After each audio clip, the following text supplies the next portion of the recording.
दोस्तों आज हम बात करने वाले हैं ऐसी मूवी के बारे में जिसने पूरे देश में सनसनी फैला दी है और वो है द कश्मीरी फाइल्स। काफी कंट्रोवर्सी खड़ी हो गई है इस मूवी के ऊपर। काफी सारे लोग इस मूवी के सपोर्ट भी कर रहे हैं और काफी सारे लोग इसके अगेंस्ट भी जा रहे हैं। चलिए जानते हैं पूरा इंसिडेंट के बारे में कि किस तरह से कश्मीरी पंडित कश्मीर से भगाए गए थे और क्या है एक्चुअल रियलिटी इस मूवी में, कंट्रोवर्शियल क्या है इस मूवी के अंदर। बात करते हैं 1990 से पहले जब यह इंसिडेंट हुआ था, कश्मीरी पंडित को भगाया गया था कश्मीर से। 1990 की बात है। चलिए जानते हैं कि उससे पहले क्या सिचुएशन थी कश्मीर की। उस समय कश्मीर में पॉलिटिकल इंस्टेबिलिटी थी। गुलाम मोहम्मद शाह को चीफ मिनिस्टर बनाया गया था 1983 में, तो जब फारूक अब्दुल्ला चीफ मिनिस्टर थे उनकी सरकार हटा के, और फिर 1988 में फिर से फारूक अब्दुल्ला आ गए थे। बहुत ही ज्यादा पॉलिटिकल इंस्टेबिलिटी हुई थी। दूसरा क्या था, 1986 में सेंट्रल गवर्नमेंट ने बाबरी मस्जिद के गेट खुलवा दिए थे हिंदुओं को प्रेयर करने के लिए। कश्मीर का कुछ जो तबका था वह इस चीज से खुश नहीं था और उस समय जो पाकिस्तान से मिलिटेंट भेजे जा रहे थे कश्मीर में वो और तेज कर दिए गए थे। पाकिस्तान से मिलिटेंट भेजने का सबसे अहम कारण यह था कि वो लोग कश्मीरी मुस्लिम से भड़का सके, कश्मीरी हिंदुओं के अगेंस्ट या फिर ये भी कह सकते हैं कश्मीरी पंडितों के अगेंस्ट। मिलिटेंसी भी एक बहुत बड़ा कारण था जिसकी वजह से ये सारी चीजें देखने को मिली, क्योंकि Jammu and Kashmir liberation of front, जिसको कहीं ना कहीं इनडायरेक्टली पाकिस्तान से ही फंडिंग मिल रही थी, वह मकबूल भट्ट का बदला लेने के लिए सामने आ रहा था। मकबूल भट्ट एक बहुत बड़ा मिलिटेंट था। 1984 में इनको फांसी दे दी गई थी। जिनको फैसला जिन जज ने सुनाया था उनको भी JKLF ने मरवा दिया था। तो बदला लेने की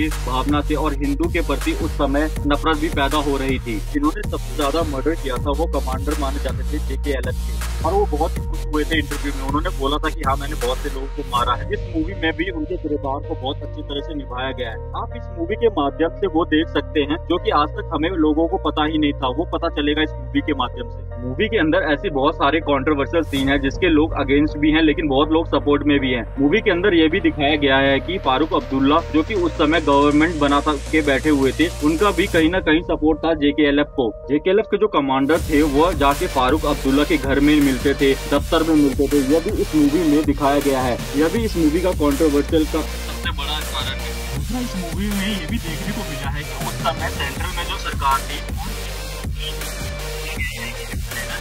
समय अपने आप को प्राइम मिनिस्टर बोलते थे। आप समझ ही सकते हैं हम किस बारे में बात कर रहे हैं और किसके बारे में। उन्होंने भी खास मदद नहीं की है। उन्होंने बस यही बोला है कि जम्मू कश्मीर के चीफ मिनिस्टर मेरे दोस्त हैं, मैं उनके अगेंस्ट में नहीं जाऊंगा। ये दो कंट्रोवर्सी चीजें देखने को मिली हमें इस मूवी में। इस मूवी के अंदर भारत की एक बहुत फेमस यूनिवर्सिटी जो कि दिल्ली में है, उसको इनडायरेक्टली लाया गया है पिक्चर में और दिखाया गया है कि किस तरीके से वहाँ स्टूडेंट्स का ब्रेन वॉश किया जाता है। टुकड़े गैंग वाले चीज था या फिर किस तरीके से आजादी के नारे लगाए जाते हैं और कितनी मिस इन्फॉर्मेशन वहाँ फैलाई जाती है, जिसके चलते लोग जो हैं काफी ज्यादा उन चीजों पे विश्वास करने लगते हैं। एक चीज इसमें यह भी दिखाई गई है किस तरह उस यूनिवर्सिटी के प्रोफेसर भी इन चीजों में इन्वॉल्व होते हैं और लोगों का ब्रेन वॉश करते हैं। कुछ साल पहले हमने ये न्यूज भी सुनी थी कि जो बहुत सारे प्रोफेसर हैं वहाँ के, उनके ऊपर आरोप लगे हुए हैं, UAPA के अगेंस्ट उनके ऊपर चार्जेस लगाए जा रहे थे। तो ये सारी चीजें मूवी के अंदर दिखाई गई है जो कि काफी कंट्रोवर्शियल है। कुछ लोग इनको मानने को भी तैयार नहीं है। तो ये तो हमने आपको बताया कि 1990 से पहले क्या सिचुएशन थी। अब क्या हुआ, 19 जनवरी 1990 जो कि ब्लैक डे की तरह मनाया जाता है, इस दिन के अंदर काफी ज्यादा हिंसा कश्मीरी पंडितों के ऊपर होने लगी थी। यहाँ तक कि बोला जाता है कि आसपास की मॉस्क जो होती थी वहाँ पे अनाउंसमेंट होती थी कि कश्मीर पंडितों को मार दिया जाएगा, आप वहाँ से भाग जाइए। इस तरह की चीजें देखने को मिली। 20 जनवरी को भारत सरकार ने फ्लाइट अरेंज करी थी जो कि पहली बार कश्मीरी पंडितों को कश्मीर से निकालने के लिए गई थी। मैं फारूक अब्दुल्ला की सरकार को गिरा के वहाँ पे गवर्नमेंट रूल पास किया गया था और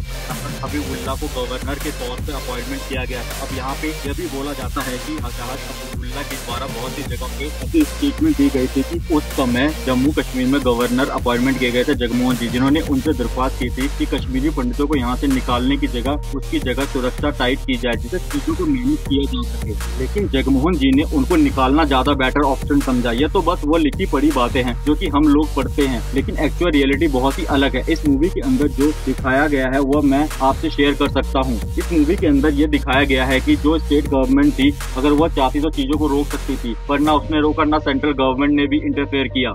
पॉलिटिक्स हर तरह से चल रही थी। कश्मीरी पंडितों को उस समय अकेला छोड़ दिया गया था और जो उनके साथ हुआ था वो बहुत ही दर्दनाक था, जिसके बारे में आप सभी ने कहीं ना कहीं पढ़ा या सुना जरूर होगा। बुक्स में या फिर कोई भी इसके बारे में चर्चा भी नहीं करता। विवेक अग्निहोत्री के द्वारा ये मूवी बहुत ही अच्छी तरह से डायरेक्ट की गई और ये बहुत अच्छी सोच है। या प्रयास भी कह सकते हैं इस मुद्दे को सबके सामने लाने के लिए। इस मूवी के माध्यम से काफी सारी रियलिटी को दिखाने को कोशिश की गई है। आपको भी बहुत कुछ ओपिनियन हो सकता है इस मुद्दे के ऊपर। जो भी आपका ओपिनियन है हमें कमेंट सेक्शन में जरूर बताएं। काफी अच्छी मूवी है, इससे काफी कुछ सीखने को जानने को मिलेगा। बहुत सारी ऐसी चीजें हैं जो कि इस मूवी के माध्यम से आपको पता चलेगा। अगर आपको हमारी वीडियो अच्छी लगी तो वीडियो को लाइक और चैनल को सब्सक्राइब भी जरूर करते हैं।